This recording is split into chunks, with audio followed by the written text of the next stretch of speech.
On vous l'a promis, le voici, le mode d'emploi du CBD ou cannabis légal. En effet, la loi est claire, si le cannabis contient plus de 1% de THC, la substance qui rend stone, il est illégal. Donc, par déduction, les producteurs de cannabis se sont dit que si un plant contient moins de 1% de THC, il est OK. Logique. Si on considère la plante comme une drogue, on se dit qu'un produit qui contient moins de 1% de la substance active n'a aucun intérêt. Mais c'est faux, car la plante contient une centaine de cannabinoïdes dont on étudie actuellement les effets thérapeutiques. Parmi eux, le CBD. Vu comme une plante médicinale, le cannabis riche en CBD devient tout à coup très intéressant. La ruée sur le CBD pour soigner toutes sortes de maux n'avait sans doute pas été prévue par nos autorités ni par les médecins. Alors si l'herbe à forte teneur en CBD est assimilée à du tabac, ses dérivés sous forme d'huile, de pâte, de gélules ou de pâtisserie n'ont simplement aucun statut pour le moment, ni médicaments, ni compléments alimentaires. Personne ne sait dans quelle catégorie les ranger. Qu'importe, car la question ce soir, c'est est-ce que ça fait effet? Réponse avec Lison Méric et Ventura Samara.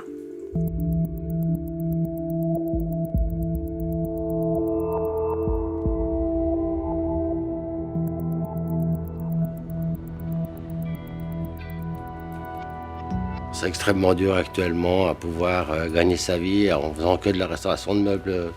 Je faisais mon métier, je le fais presque plus parce qu'il n'y a plus de travail, quoi. Ah, ça arrive au moment. Dans une zone industrielle genevoise, cachée au fond d'un atelier d'ébénisterie et installée sous des lampes qui imitent parfaitement la lumière du soleil, ces plantes de cannabis n'ont rien de clandestin. On va les arroser d'ici ce soir, on va être obligé. Il y a quelques-unes qui sont lourdes et quelques-unes qui sont très légères. Une belle récolte. Ouais. Je cultive du cannabis pour le CBD. Le cannabis légal, ce qu'on appelle actuellement, ce qui se vend actuellement sur le marché, et pas le THC qui est vendu au noir, quoi. À l'œil, rien ne distingue une plante de cannabis légale d'une illégale. La différence est dans la loi. En Suisse, le cannabis est interdit s'il contient plus de 1% de THC, la substance qui en fait une drogue. La loi ne dit rien des plantes qui contiennent moins de 1% de THC. Le THC, c'est la molécule psychoactive du cannabis. Mais la plante contient 60 autres cannabinoïdes, parmi eux le CBD ou cannabidiol, auquel on prête des vertus médicinales. Par hybridation, on peut sélectionner des plantes de cannabis qui sont à la fois pauvres en THC et riches en CBD. Alors le THC, le plus haut que je suis monté, c'est à 0,97. On est presque arrivé dans le 1. Et le plus haut en CBD, c'est 21,6. Un cannabis qui remplit les conditions pour être commercialisé dans une de ces boutiques de CBD qui ont fleuri dans les villes suisses. Avec un look convivial et rassurant, elle se démarque de l'univers du deal de rue. Notre produit phare, c'est la Geneva Ace, donc, qui est cultivée ici à Genève. Le prix est de 14 francs le gramme. C'est très élevé en CBD. Des produits très surveillés. Pour chaque lot, l'Office fédéral de la santé publique exige l'analyse des substances que la plante contient. Et nous, on les fait de toute façon pour être sûr que notre produit ne contienne pas plus de 1% de THC, sinon, bien sûr, ça serait du stupéfiant. Bien sûr, ça, ce sont des laboratoires qui sont certifiés par l'État et qui nous permettent de garantir le produit que nous avons. Dans le marché noir, on est entre, on va dire, en moyenne à 25% de THC, donc c'est extrêmement fort. Donc les gens ne le supportent plus, donc ils viennent chez nous pour pouvoir fumer leurs joints sans avoir les effets psychoactifs. Et du coup, ça leur plaît. Et après, on a l'autre partie des personnes qui viennent là pour un côté, on va dire, thérapeutique. Donc ils sont plus à la recherche de tout ce qui est huile et comestible, pour justement soigner des douleurs ou des problèmes de sommeil, ou tout simplement pour se décontracter, parce que c'est des gens très stressés.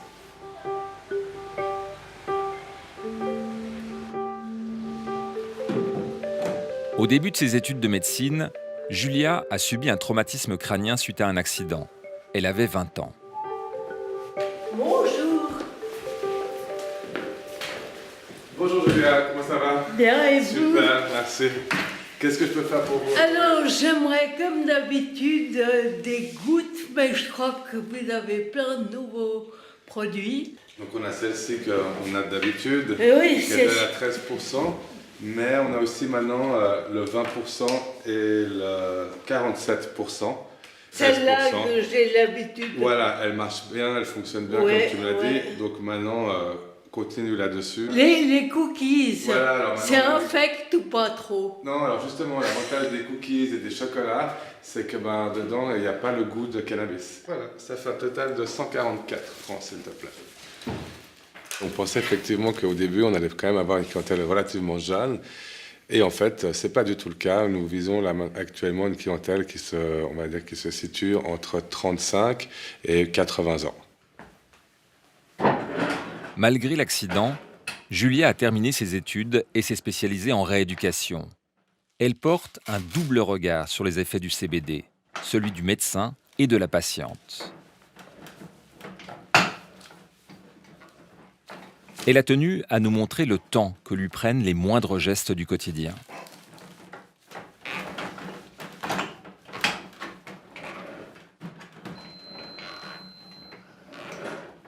J'ai des spasmes dans les jambes. C'est pas franchement douloureux, mais c'est juste intolérable. Quoi, vous avez, ça vous crispe parce que vous avez envie de bouger, vous ne pouvez pas faire autrement que de bouger.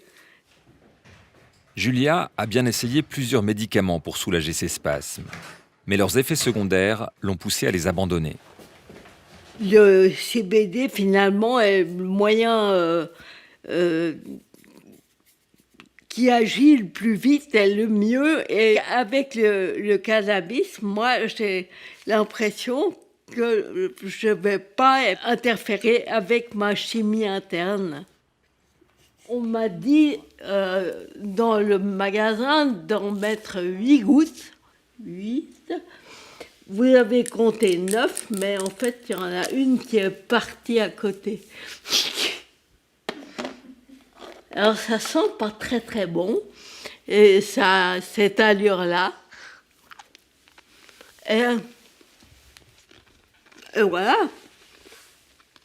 Et là, c'est surprenant parce que ça commence déjà. Je commence déjà à me sentir très cool.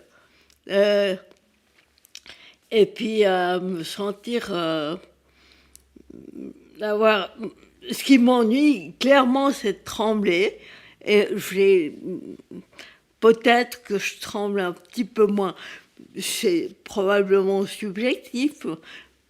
Peu importe. Quelques minutes après la prise de CBD, Julia répète pour nous les mêmes gestes qu'avant notre entretien. Alors on va voir si ça tremble moins qu'avant.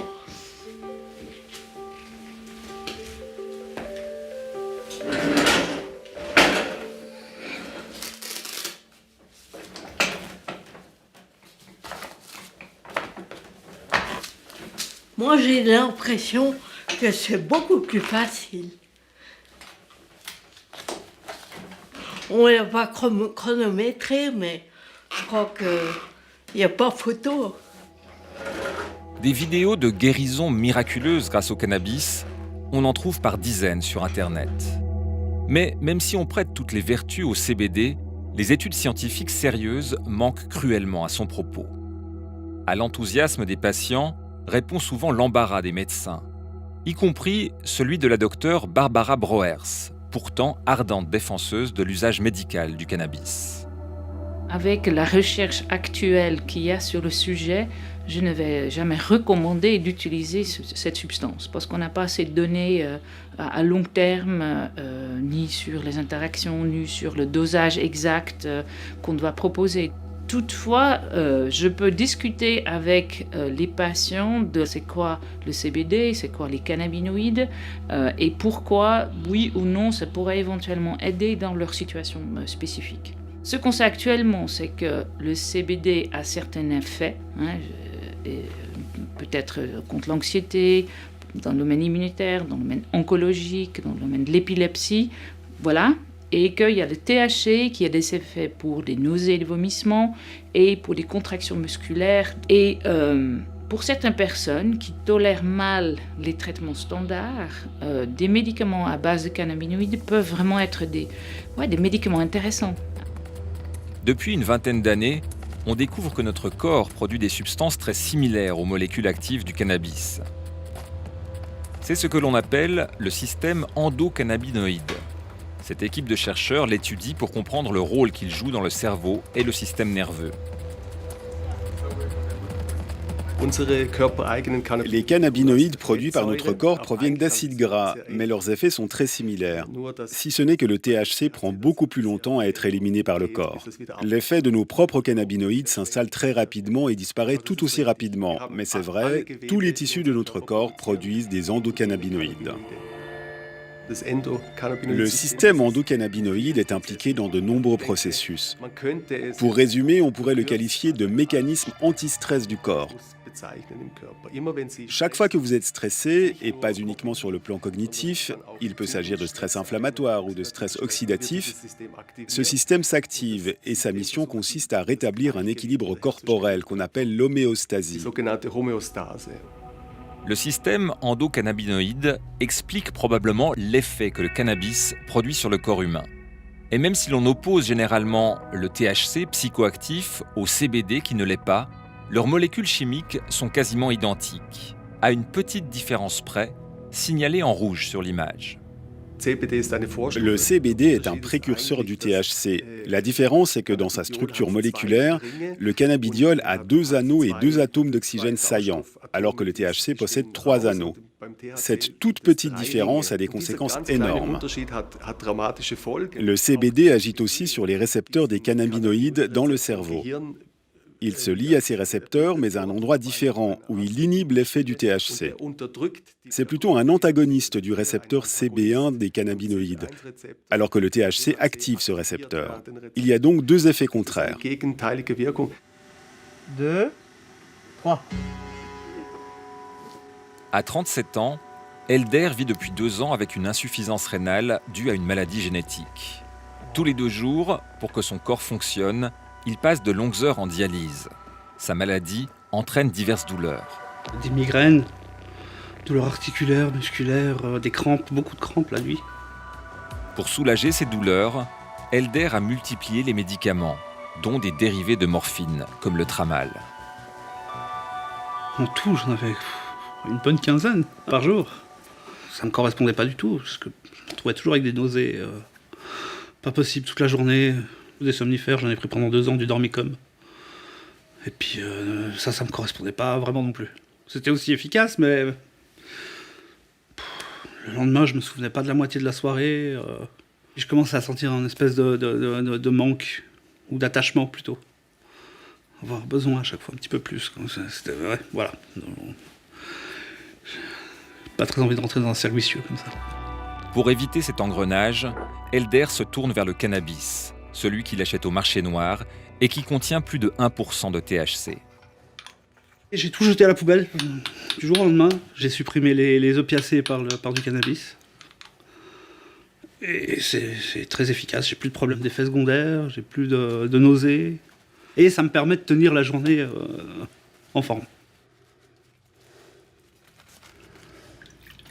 C'est ça mon petit rituel, je me fais ma petite tisane. Et je la sirote devant la télé comme une tisane normale. Et voilà, je regarde un film. Puis une fois que j'ai sommeil, je vais me coucher. Et je dors comme un bébé. Elder n'a pas caché sa consommation de cannabis à ses médecins traitants. 1, 2, 3, 4, 5, 6, 7, 12... Ceux-ci lui proposent de remplacer son herbe de contrebande par la version médicale du cannabis, délivrée sur ordonnance avec une autorisation spéciale de l'OFSP et de son assurance maladie. Voilà, il est dosé à 11 mg de THC et 24 de CBD. Je dois prendre 25 gouttes le soir à la place de la tisane. Ça se passe comment ? Alors pour le moment, c'est encore assez nouveau, j'arrive pas vraiment à me faire encore un avis. C'est assez différent du cannabis normal. C'est moins fort. et j'ai pas cet effet somnifère. Ça, c'est dommage. À part ça, pour les douleurs, c'est vraiment... Ça marche très très bien. Puis c'est un produit qui peut se prendre aussi la journée parce qu'il n'y a pas vraiment d'effet psychotrope. Dans une vallée bucolique du canton de Berne, la petite ville de Langnau est aussi la capitale suisse du cannabis médical. C'est dans cette pharmacie que Manfred Fankhauser prépare la plupart des prescriptions de cannabis sur ordonnance délivrées en Suisse. Il propose plusieurs formes. Du THC pur, appelé dronabinol, du CBD pur, ou encore des extraits de cannabis tirés de la plante elle-même qui combinent les deux substances. Un marché en pleine expansion. Cela a fortement augmenté au cours des dernières années. En une année, le nombre de patients a presque doublé. On a constaté une augmentation énorme pour presque tous les produits. Le dronabinol, le CBD, la teinture, l'huile, toutes les préparations.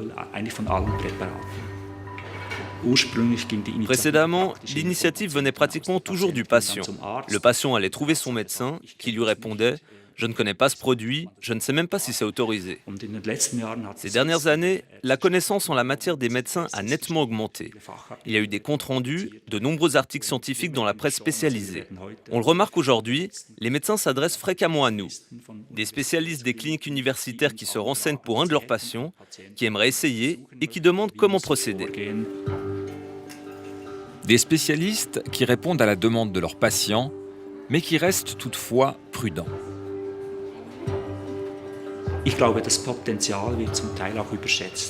pense que le potentiel du cannabis est en partie surestimé. On a parfois l'impression que le cannabis convient à tous, je ne le crois pas. J'estime que c'est un médicament très précieux, mais pas pour tout le monde. Je vais faire des pâtes. Oui. Avec des lapins. Et de la viande. Ah bah oui. Dans le cas d'Elder, le cannabis médical lui permet d'attendre, sans trop d'inconfort, qu'on puisse lui greffer un rein. En ce moment, je vois pas trop d'avenir. Je vis au jour le jour. Enfin, les dialyses, c'est un peu comme un travail, du coup, un travail à mi-temps, parce que je passe quand même beaucoup de temps là-bas.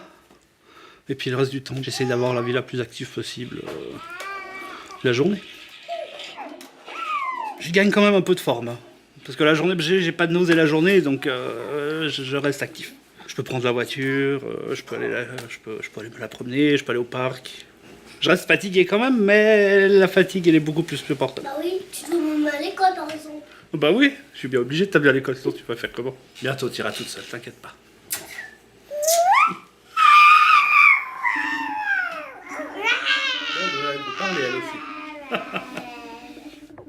Le cannabis thérapeutique jouit d'une image très positive, parce qu'on y voit un produit naturel qui est jugé à la fois efficace et inoffensif, contrairement aux médicaments dont on se méfie de plus en plus. Cet engouement oblige les médecins à passer outre les lacunes des études scientifiques. La base scientifique, elle va toujours nous manquer. Même pour des médicaments qu'on croit très bien connaître, on découvre des mécanismes, on découvre des effets secondaires tardivement. Donc le fait de manquer complètement de base scientifique pour le CBD, c'est pas un argument qui est suffisant. L'expérience des autres, d'avoir au moins des études rétrospectives ou des collections de patients, c'est déjà utile pour aider à trouver et à guider le patient dans sa thérapie. Guider le patient, c'est l'attitude pragmatique qu'a choisi d'adopter ce spécialiste de la maladie de Crohn. Une inflammation auto-immune des intestins qu'on ne sait pas guérir, mais que le CBD semble capable de soulager. Il y a pas mal de littérature qui sort actuellement, il y a différents effets qui se superposent. On pense quand même de plus en plus sérieusement que le CBD, qui est dans le cannabis, a un effet anti-inflammatoire vrai. On l'a montré dans des modèles animaux où on peut calmer l'inflammation, dans des modèles d'arthrite, dans des modèles d'autres inflammations. Mais c'est aussi antalgique, ça diminue les douleurs, qui est quand même un symptôme cardinal de la maladie. En plus de ça, ça diminue la motricité du transit. Donc une autre caractéristique de la maladie, qui sont les diarrhées, peuvent être améliorées par un effet pharmacologique sur le transit. Cette patiente du docteur Michetti a pris l'initiative de se soigner avec du CBD. Vous avez tenu à faire ce témoignage à visage caché. Qu'est-ce que vous craignez en disant que vous utilisez du cannabis thérapeutique ? De ne pas être prise au sérieux par la suite par rapport à mon travail et d'être vue simplement comme une toxicomane au lieu d'être vue comme quelqu'un de malade et qui se soigne. Nora tient à travailler malgré sa maladie de Crohn.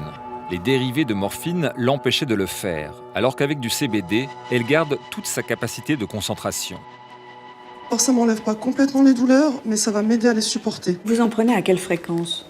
Quand j'ai mal, ça va dépendre si je suis au travail ou pas. Quand je travaille, je vais pas pouvoir fumer.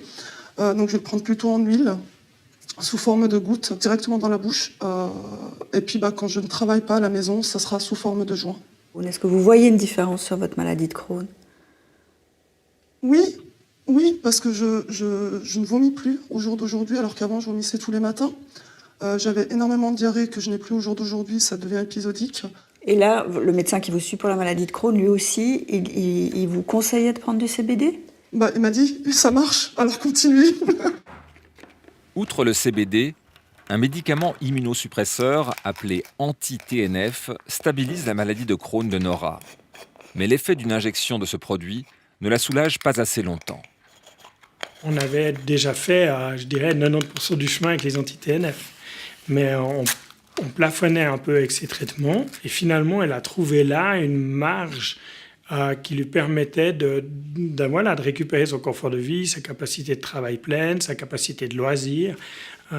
Et finalement, l'usage du CBD nous a fait le dernier 10% qui nous manquait pour qu'elle soit bien. Quand vous avez une maladie chronique, il y a une autre motivation un peu plus profonde. C'est quelque chose que vous pouvez faire vous-même. Plus les médicaments deviennent techniques, plus vous êtes dépendant du docteur, plus vous êtes un objet et plus un sujet. Et il y a ce besoin aussi des patients de reprendre une dimension de contrôle sur ce qui leur arrive, sur ce qu'ils ingèrent.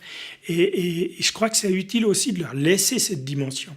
Je pense que si la médecine s'emparait du CBD, on gagnerait peut-être en science, mais on retirerait aux patients cette dimension de s'aider eux-mêmes et d'avoir une part de contrôle sur leur maladie et leur traitement, qui je crois est importante.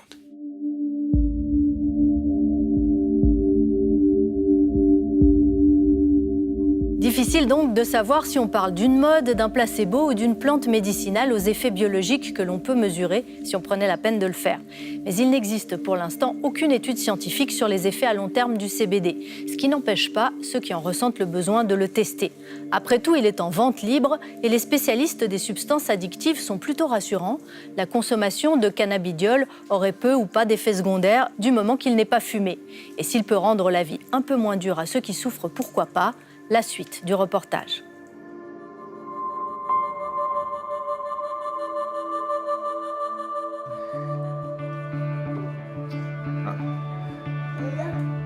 Tu te souvenais qu'on allait venir te voir aujourd'hui ? Oui. Est-ce que tu nous as préparé quelque chose que tu voulais nous montrer ? Et c'est quoi ? Des photos. Le handicap d'Arnaud est dû à une infection in utero qui a provoqué une naissance prématurée. Et depuis la fin de sa première année, il fait régulièrement de violentes crises d'épilepsie. Quand il était petit, elles étaient pas très fréquentes, mais par contre très impressionnantes, très longues. On a vraiment eu des crises de quasiment 1 heure, donc qui nécessitaient à chaque fois une hospitalisation, soins intensifs. Par la suite, elles sont devenues plus fréquentes, plus courtes. Et puis ce qu'on a découvert finalement assez tard, c'est qu'il faisait aussi beaucoup d'épisodes épileptiques la nuit, ce qui l'empêchait de dormir. Malgré l'essai de plusieurs traitements, qui sont parfois difficiles à administrer, l'épilepsie d'Arnaud continuait à résister aux médicaments. Un souvenir qui s'appelait le Zarontin, c'était un sirop, mais c'était tellement affreux que... Dégueu. Ouais, c'était dégueu. Hein? Comme les antiépileptiques n'agissaient pas sur l'épilepsie d'Arnaud, ses parents demandent au neurologue d'essayer un traitement moins orthodoxe, le CBD.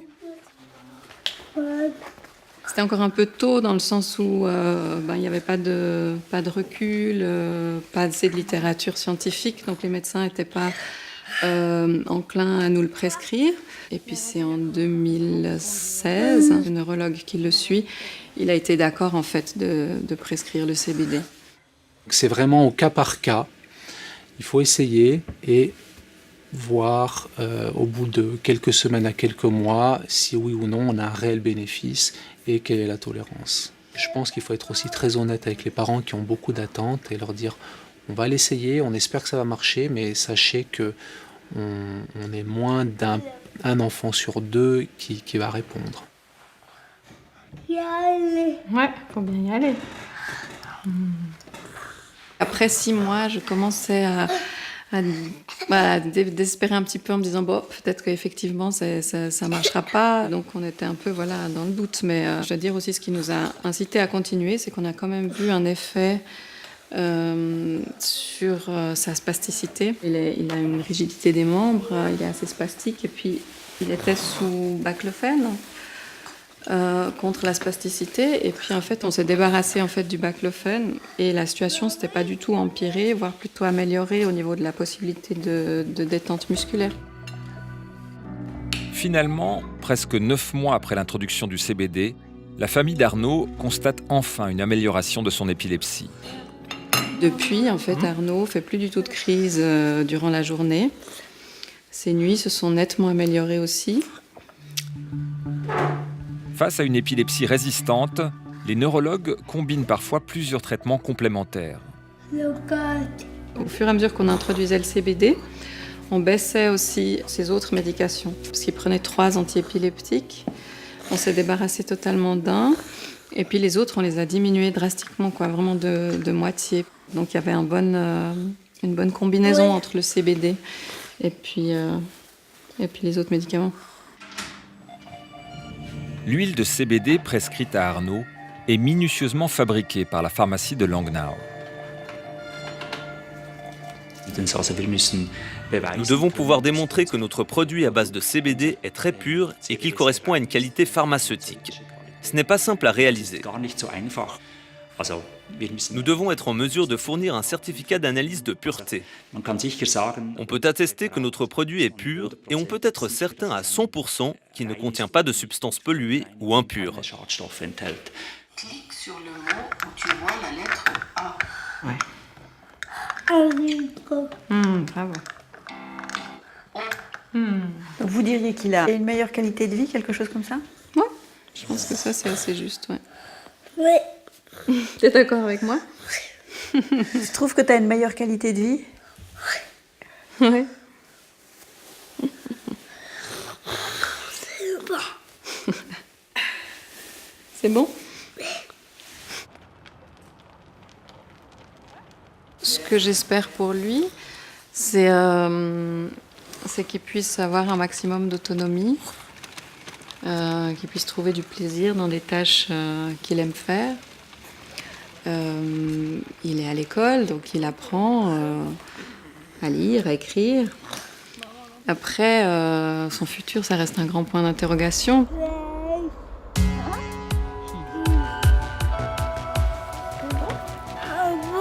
Ah bon?